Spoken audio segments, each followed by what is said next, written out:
In the tradition of my ancestors, I greet you in the tradition of my ancestors with Sitaram. In Trinidad, in Guyana, they say Ram Ram. But we kind of like Sita, we like to put Sita first in Trinidad. Okay.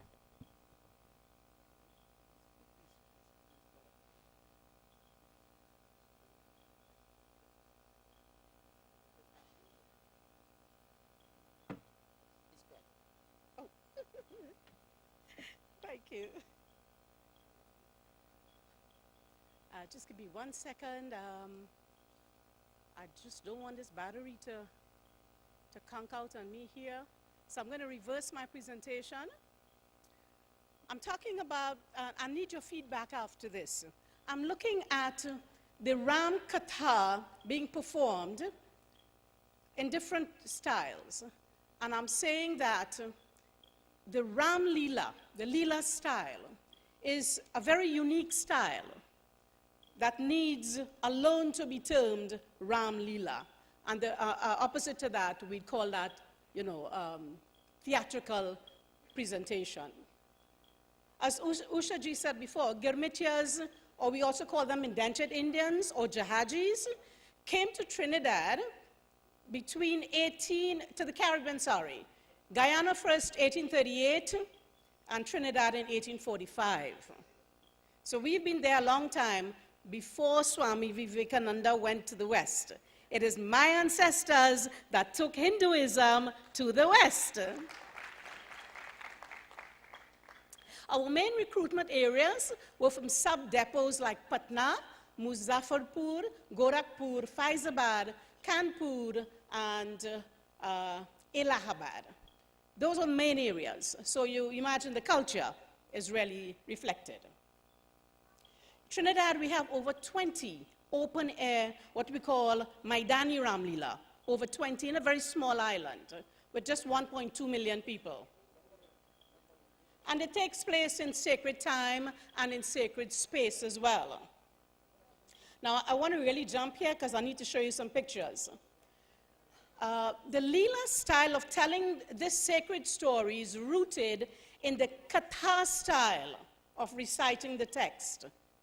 So it's a Katha style. Oh, I'm not using the slides yet. Oh, I'm kind of reversing my presentation. So the Lila style is a Katha style. There's a Vyas sitting on a Singhasan. He's reading from the text, reciting, and the performers are miming. So we have the very old tradition of mimetic art. And it is said the mime comes from Vishnu, from Lord Vishnu. So we need to protect the mimetic art and not go straight into dialogue as you have in the dramatic arts. So Lila is an important way of praising the Lord in the Vaishnava tradition. It's one of the ways. You know, the 4 ways are Nam, Rupa, Dham, and Lila. Now, UNESCO, as most of you might have known, UNESCO in 2008 named Ramlila as a heritage of intangible cultural, world intangible cultural heritage because of the effect that Ramlila has on a community. Now, it's in this context that I've been arguing for safeguarding measures to protect the old Lila style of telling Ram's narrative, as distinct from the dramatic arts, as you would have seen last night, the theater style. Now, some suggestions. In Trinidad, we had the first certificate course in Ram Lila, Ramdila studies in the entire world. We had the first course at the university teaching people the aesthetics, the theory behind Ramlila and the performance. Now, the Ramlila, the highlight is the Sattvic Abhinay, which you want to protect, and that Lokadharmi Abhinay. What Ramlila is, it's the enactment of the Lila in the natural setting, because the environment is a manifestation of Vishnu, the environment. So when you are playing in that space, it's a total immersion in the space. The Lila is an extension of Hari's Maya. The continuous Lila is called Nitya Lila. And you know, when creation is suffering and we need him to intervene, he comes as the avatar. And we show our love, devotion, and gratefulness by imitating that Lila. Imitation Lila, it's called. Krishna Lila, all of these Lilas, when you imitate the deeds of the Lord, you are showing your love. We imitate also in order to remember. So the mimetic art is important. You play that, you become that. It's a chakshushi yajna, darshan, where you drink the jhaki with your eyes. You are seeing with your eyes. It's a religious ceremony. There's a lot of religious protocol in the Ram Lila. It begins with puja and so on, as I'll show you very quickly in the pictures. I want to jump. Darshan is a key issue. It's faith-based. It's community-based. The community members come together to put on this Ram Lila. The performers are the children of the community. They don't come from outside. The audience is also the community. So it builds your community strength and cooperation. It gives your community an identity. A very important thing, and we're kind of losing in Trinidad because of language. At the core of Ram Lila is listening to the Ramcharit Manas being recited. And we are kind of losing that now because we've lost the language. So we are hoping to do something to revive that, because you will lose a lot. Now I'm going to jump the Vaishnava core beliefs. We all know Bhakti, Avatar, Reincarnation, Samsara, Karma, Lila, Darshan, and so on. Rasa. You have to feel this thing, the ras of the Lila. It's very Bhakti dominated. So I'm going to jump now to the photographs. Oh, that's not me in the Lila. Where? Might have told you, Sita, who? Ah, good. Thank you. There's Sri Ram. These are some young Bal Ram Dila. It's all organized by children and youths, performed by them. They learn to recite as well. So this is an experiment that's going on now. And that's the open air, where you play in the open air. Can you imagine Hanuman trying to run around here with the mountain? It wouldn't work. So the open air has that whole ambience. Yes, the Maidan. So the space is a performance space is sacred. It's a Mahayajna. Our ancestors called it a yajna, Mahayajna. And I compared the Ramlila ground with a Puja Bedi or the Yajna Mandap. I compared the two. Where in the Ramlila, we have a Bhumi Puja, just like you would do when you're doing Puja or Yajna. Sacred time, it's done after you consult, it's done in Navratri time. We have sacred objects, and we have this thing called a jhandi, which is quite unique to us in the Caribbean. I mean, you have it here in North India too. The puja ritually brings all the divinities of the Vaishnava world into that sacred space for the period of the 10 days. The divinities reside. They are summoned, they reside for the 10 days, and at the end there's a Visarjan puja that sends them back. So that's a jhandi. It's come from the Hanuman Jhanda of North India, and we have evolved it to the Caribbean to something very unique. So every kind of puja we do, we have a different color. So if you did Shiva puja, it was blue. If you did Durga puja, it would be yellow or red. And like that, you have different colors. And that's a wonderful marker in the Caribbean. You'll see it in most Hindu homes.